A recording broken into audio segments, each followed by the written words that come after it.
Hi, everyone. Welcome back to the Community Builders series. My name is Kate Katara, and today we are speaking with Tom Cottar, an author, musician, and entrepreneur.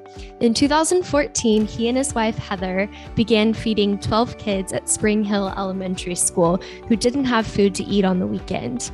That initiative began to grow, and in 2018, he and Heather started a local nonprofit called Backpack Friends Incorporated. Today, Backpack Friends has provided more than 85,000 weekend meal kits, 1.8 million pounds of food, holy cow, to children across 3 counties, 10 school districts, and 40 campuses in Central Texas. His mantra has become, leadership isn't about being in charge. It's about caring for those in your charge. Tom lives in Pflugerville with 1 wife, 2 dogs, 3 kids, and 7 guitars. You can learn all about him at backpackfriends.com and tomcottar.com, which we'll talk about later. But Tom, thank you so much for being on our show today. We're so excited to have you. Oh no, hey, thank you. I'm so excited we finally connected and are able to get together and visit, and I'm looking forward to our conversation.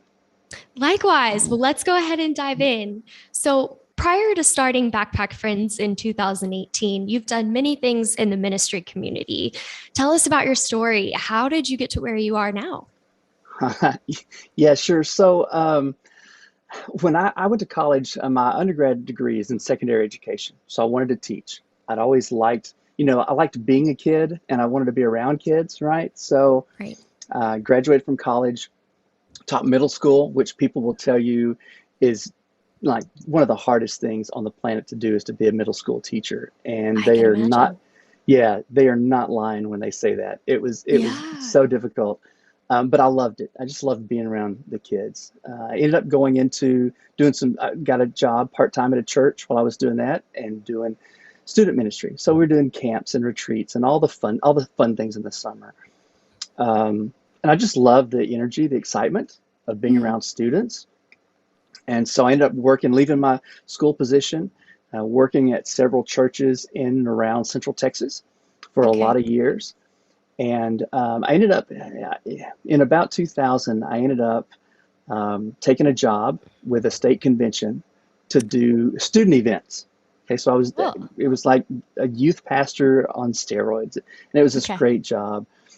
Um, and I ended up actually writing a song for a giving campaign called Reaching Texas. So Wow. I wrote and released this theme song, and everybody loved it, thought it was great, and which was very flattering. But I just got tired of being in the big city and not being with kids, not being hands Hmm. on, right? So Yeah. um, so Heather and I decided to move to Pflugerville because it was 1 mile from the Austin city limit sign, and went, this is a great community, and we can be in Yeah. Austin and not have to drive Mopac every day. Absolutely. So started working for a church in Pflugerville and doing music. And in 2014, there was a girl at Pflugerville High School who passed out Hmm. one Monday morning because she didn't have enough food to eat. Hmm. And she was a sophomore in high school, straight A student, passed out in her English class. And because the church I was at was a couple blocks from the school, I got pulled into a conversation with the superintendent and some other people in the community. And we just Yeah. started this beta program and thought we're gonna start trying to feed kids. And so we, like you said, adopted those 12 students from Spring Hill Elementary School, and that ended up growing from 1 campus to 4 campuses and about 87 or 88 kids. And it's such a funny story. And I got a call one day. You'll enjoy this. I got a call one day from a lady that I didn't know, a friend of a friend, that said, I want to meet you at Stonehill at the Target parking lot. We want to give you something. And she gave us a little bit of seed money. Wow. And that we just kind of took that and decided, hey, we're gonna start feeding kids. And so today we fed more than 85,000 tummies My out of goodness. that project. So it has been a crazy ride to get to this point. I love that. Oh my goodness. I can't imagine. I feel like starting something like that and then seeing it grow would just be incredible. Yeah, yeah. Can you give us a little bit of background on Backpack Friends? I know you just talked about it a little bit, but how long it's been around and kind of what it looks like now? Sure. Yeah. So the funny thing is when we started in 2014 feeding those kids, I went to the school district and said, I need some help. Like I didn't have any kids that age. And Right. so it's like, I need to know what do kids that age eat, you know? And so they put Yeah. together a menu of things like, you know, what you would think of, like applesauce and fruit cups and mac and Hmm. cheese and SpaghettiOs and all that kind of stuff. Um, which which was fine. You know, you start where Yeah. you can start. Right. And we started feeding those kids um, officially, and then word got out, and we incorporated in 2018. And so, in fact, in May of 2018, we incorporated and became an official non-religious 501c3, Hmm. so that we can partner with anybody from churches to bars to Office Depot to Dell to Microsoft to Mm. whoever, and just begin really building those partnerships in and Yeah. around, Austin, Pflugerville, Brown Rock, Georgetown, and of course the pandemic really exploded everything. It put everything under the microscope, Right. and we actually doubled when the pandemic first hit in March of 2020. We doubled from 500 to 1,000. I'm sorry, from 1,000 to 2,000 students, and Wow. then from the last half of last year, we doubled again from 2,000 to 4,000 in the My last six goodness. months. And so it we're really young. We're toddlers still, kind Yeah. of in the nonprofit space. But it's just been there's some amazing things that have happened along the way. Yeah. I mean, you've already done so many incredible things. So it's so exciting to see what's to come for y'all, given that y'all are so young. Yeah, yeah. And what makes Backpack Friends different from other food assistant programs? Well, that's a good question. I'm sure there's a lot of similarities, you know, in a lot of ways. One of the things you mentioned earlier, our focus is that leadership's not about being in charge. It's about caring for those in your charge. Hmm. So we have begun to tweak the food our menu Okay. that we give kids. We have reduced sugar by 40%. So we've cut out a lot Oh, of unnecessary kind of junk carbs and cheap food yeah. out of our meals. We're giving about 77, 78 grams of protein, which is Wow. a lot for a little body. Yeah. Um, yeah, for the weekend, which is good, because we're trying to feed their mind. We're trying to feed Right. their whole body, not Mm. just fill their tummy. So that's been a huge thing. One of the things that we do that I think is really unique is we keep it completely anonymous. Okay. I don't have any information on names and demographics of kids Mm. individually. So we rely on people at the school, the counselors, the nurses, the principal, to identify those students. And then if you're a nurse at a school, you just email me and say, "Hey Tom, we got to feed 100 kids at Cedar Ridge High School," and then we show up with enough food for 100 kids. Wow. That's been really great. You know, being able to teach values, being able to teach things like philanthropy and community and Mm. generosity is a huge thing. If you were to come on a Monday night, we do our packing parties, and Oh, one of my fun. yeah, and that's a huge thing. One of my favorite nights of the week is Monday because it's like Beyonce and Costco had a baby and threw a rave. Like it's just this huge thing.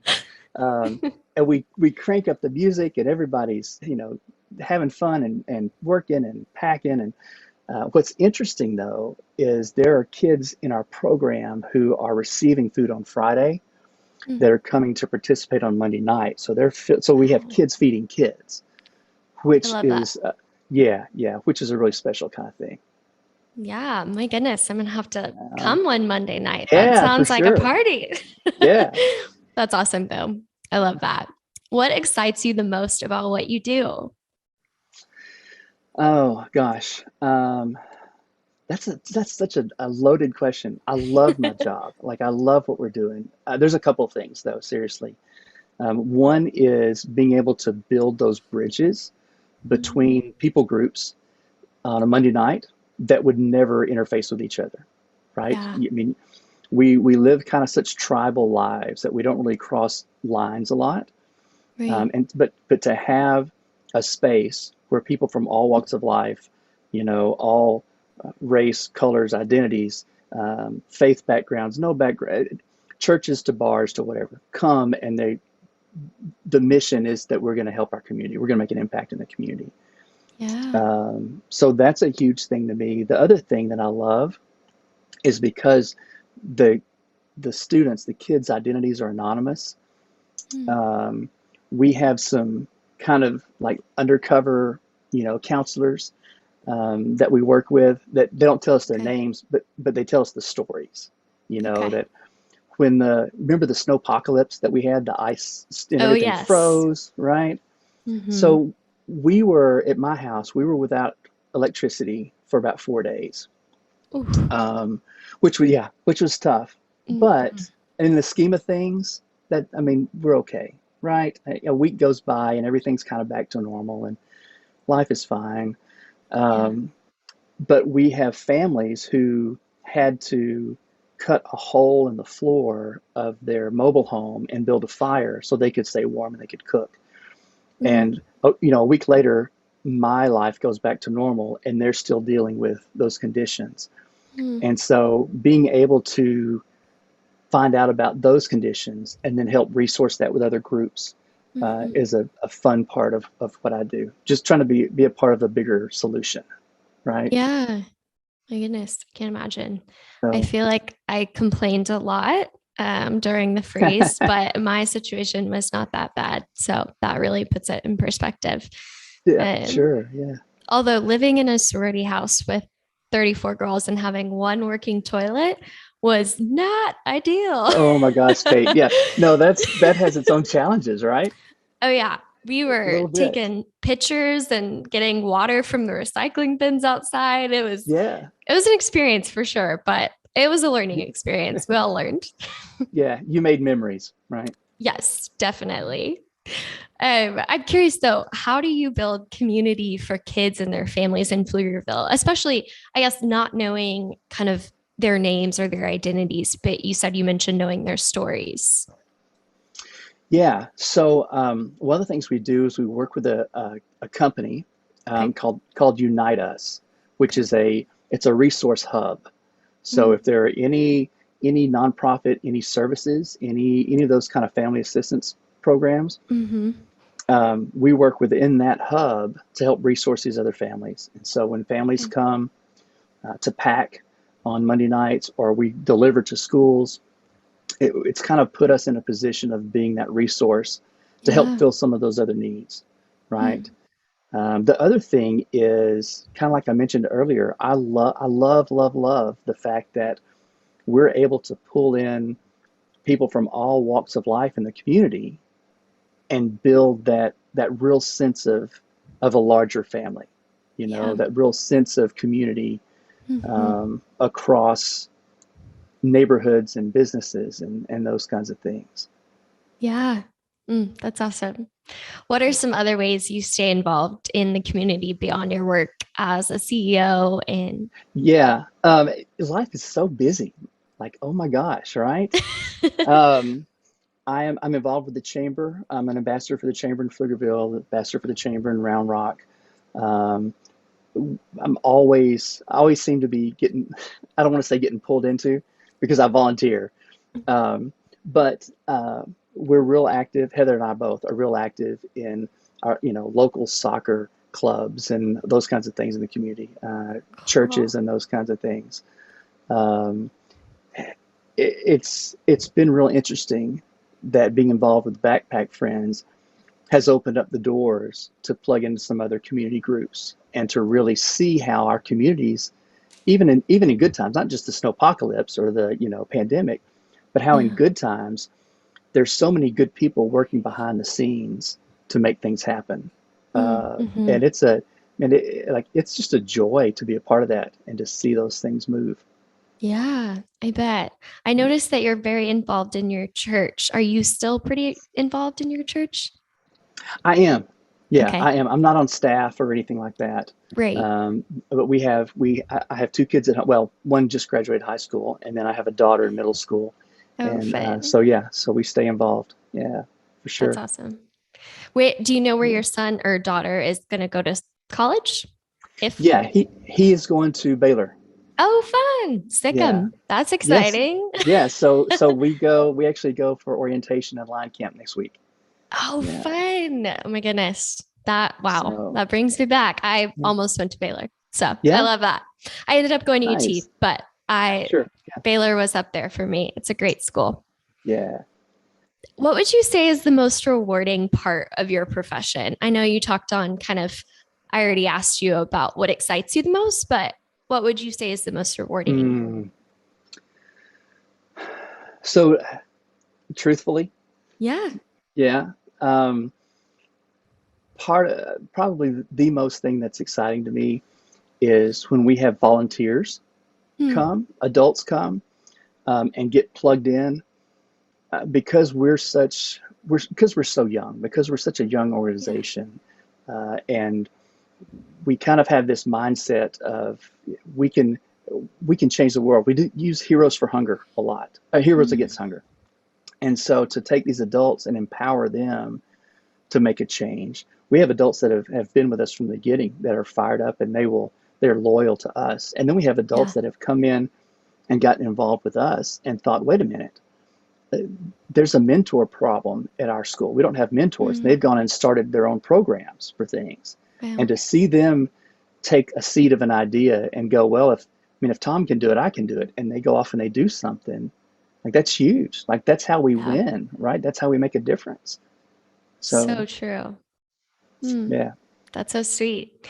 What One of the last questions I want to ask is we really like to ask everyone that comes on our show kind of what does community mean to you? Oh, what a great question, Kate. I'm gonna steal that.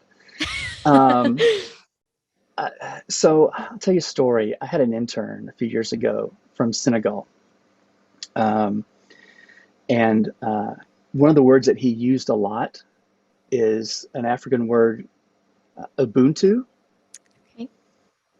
which means I am because we are. Mm. And I always thought that was such a beautiful expression of community. Like Yeah. I am who I am because of the conversation I'm having with you, because of the conversation I had this morning, because of the people around me at my church or my community or my projects. Like Right. that's community, is that we bring out the best in each other, and I am who I Mm. am because you have you have brought out the best in me. Mm. So that's always been real important. And Dougie, if you're listening, I have to tell you thank you for that. So I love that. That's incredible. I've yeah, not heard that before, but that is honestly a beautiful picture of community. yeah. Well, Tom, thank you so much for being on our show today. And for those listening that want to find out more about you and Backpack Friends, where can they go? Uh, Backpackfriends.com. Super, super Okay, easy. great. Backpack Friends official across all social media. And yeah, we would love to have you follow along. Awesome. Okay, so everyone, please go visit backpackfriends.com and you can find Tom on Instagram and Twitter and all social media under Tom Cottar and Backpack Friends Official. We are so honored to hear your story, Tom. Thank you so much for being on today's show. Yeah, thank you, Kate. Thank you. We're excited to see you all in the next Community Builder episode.